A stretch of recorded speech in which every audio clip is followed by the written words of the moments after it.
Alright guys, so in this video we're going to be going over what we want to be training or what you want to be training if you want to go and look like Superman.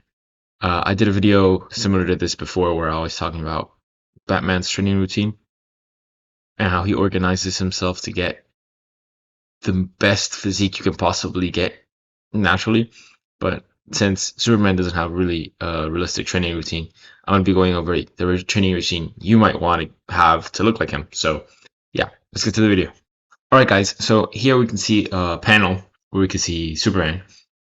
And we're going to ignore what's going on in this panel. It looks like it's calling Batman. We're going to focus on his physique. So, when we're trying to build a physique that looks anything like Superman, one thing you can tell right away is that he's kind of top heavy.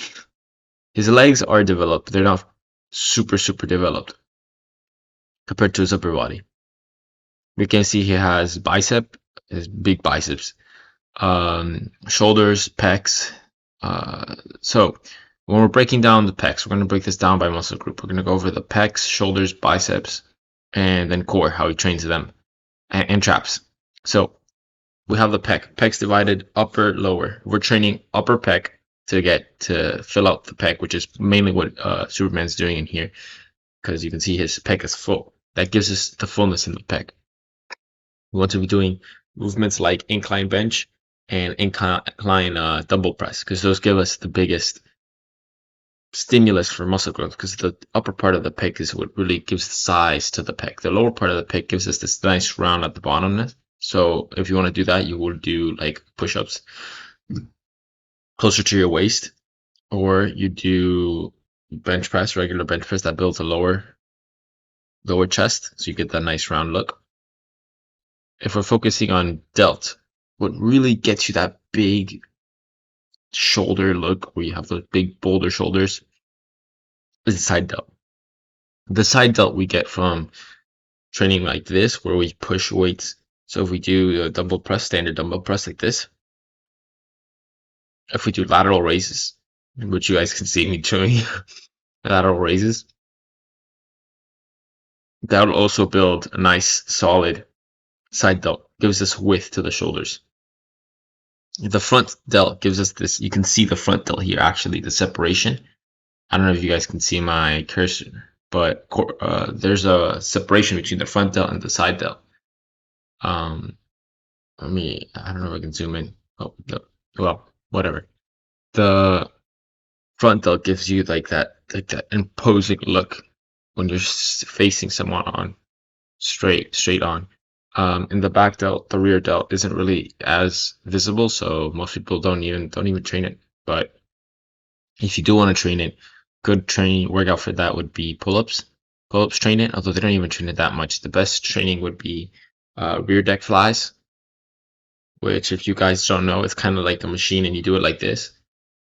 You guys could look that up, but most people don't even really need it, so I wouldn't even really recommend doing rear deck flies, because it's just a muscle that nobody sees and it isn't really used that much. Now for this, here we see the bicep, and what people don't know about the bicep is that I'm pretty sure it's the brachioradialis. I don't know how to say it. There's a muscle right under the bicep that gives it that pop that you get from training more with like hammer curls. You also get your brachioradialis. You train both of those by doing hammer curls. So if you do hammer curls, you can get your bicep to pop, because your bicep really isn't the biggest muscle on your arm. It's more like that. It's more the tricep and the brachioradium, that one, and then the radialis. Because there's one under the bicep too. I just don't know why the name isn't coming to me right now.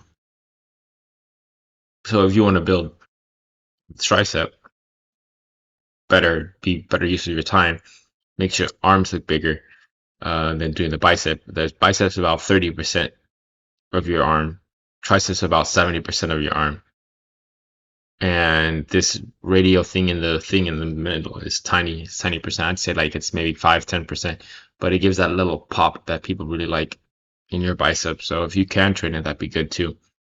And the forearms, like I said before, the brachioradialis would be really good. He has a huge brachioradialis, and overall all of his forearm the pronator or whatever, is huge. He gets that from doing probably if you want to get your forearms that big, you'd have to do these wrist extensions. So you get a weight, you hold it, and you wrist extend. That trains the pronators to get you really big forearms. The core, here we see the obliques. Obliques are trained from turning movements. A lot of people don't want the obliques because they give you kind of a blocky look, and if you train them, bodybuilders, you're probably not going to get it like this. So I recommend you train your obliques, but they get kind of like a blocky look because the obliques stretch out from the abs. But they're really useful too because those are what you use to move around back and forth, side to side. So it helps you with your movement. The abs are standard. Everybody knows how you get your abs. You train your abs, crunches, sit-ups.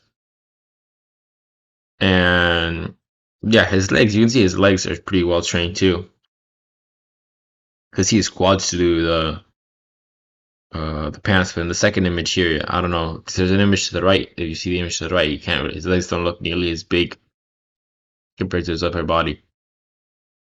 The traps are huge. If you want to get traps like Superman, what you really want to do is shrugs. So shrugs are really good for trap building. Incredibly difficult if you get a really high weight. What I recommend is that you get dumbbells, one on each hand, and just start shrugging. If you don't have any weight and you have a pull-up bar, you can get on top of the pull-up bar, try to rotate your body up so all your weight is upwards and your head's kind of like down facing the ground. You're doing a handstand without arms and you're just holding onto the pull-up bar, and then you shrug your body weight. That's also incredible if you don't have any weights to use, or if you just don't even have a pull-up bar, just find a butt bag and start shrugging it on one side and then shrug it on the other side. And that'll help you out with building your trapezius muscles. Now, besides that, he has this big neck too. You can actually train your neck. I've been researching neck training. A lot of boxers use neck training. A lot of fighters use neck training to keep their neck in place. They would put something on their head, like a wrap. They wrap something around their head, connect it to a weight, and go up and down, up and down, up and down. And I wouldn't really recommend that, but there's this other neck exercise that you can do where you kind of like put your head on a towel, put most of your upper body weight on the towel. So imagine I'm laying flat on the ground. I have a towel where my head is. I push off with my legs, so my legs are up, my head's still touching the floor, my head's where the towel is, and then I roll it back. It's a very difficult exercise, so you might not be able to do it, but if you do it, it'll be good training for your neck. Or you could just do this like lying down, and if you do it enough times, moving up and down, you'll see it'll start to burn. But yeah, that's pretty much it for what you want to do if you want to get Superman's physique. Remember, guys, like, comment. I've been writing down some courses. I don't know if I've uploaded them by now on any of my other YouTube videos before, but I might be, if I haven't already, be posting those courses in the future, free courses. I'll be putting them down below so you guys can go and learn more stuff about training that I've been working on for free. So they're all going to be for free. Thanks so much for watching, guys. Remember, comment, subscribe, like, all that stuff. Let me know if you want to see anything new, anything different. And yeah, see you guys in the next video. Bye bye.